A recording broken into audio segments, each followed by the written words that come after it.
هذا الاشتياق يتحول إلى نهم للتعليم. يعني إيه؟ عاوز أتعلم تاني ألف ب، عاوز أرجع أعمل كل الصح، عاوز أعرف ربنا رأيه إيه في دي، عاوز أمشي صح على طول. زي اللي طالع من حمام كده ونضيف، لا مش عاوز يمشي حافي، مش عاوز يوسخ نفسه تاني. دي معناه إيه؟ الحرص بقى، عاوز أعرف الصح كله وأعمله.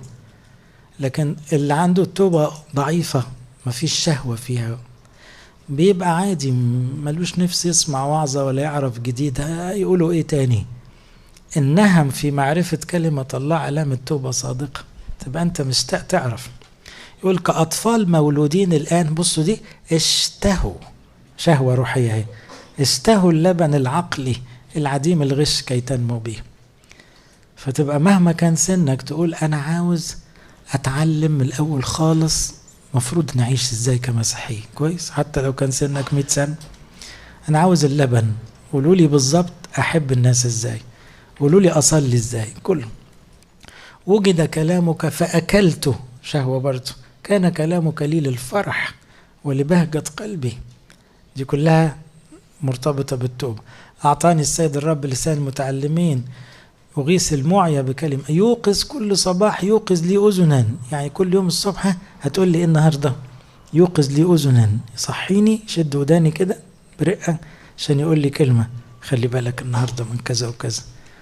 الرب فتح لي أذنا وأنا لم أعاند. ربنا بيفتح لي وداني، ما تعملش زي زمان، خليك ماشي صح في نهم للتعليم. أخيرا شهوة الفضيلة.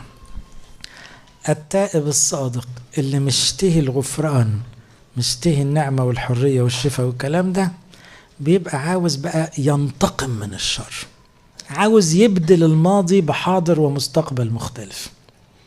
مش هو كان أكيل زيادة تلاقوه ياخد باله قوي في موضوع الأكل، مش كان شهواني تلاقوه عفيف بزيادة، مش كان غضوب تلاقيه وديع بزيادة، مش كان بخيل جدا والفلوس شغلاه تلاقيه سخي بزيادة. هو بيعمل ايه هنا؟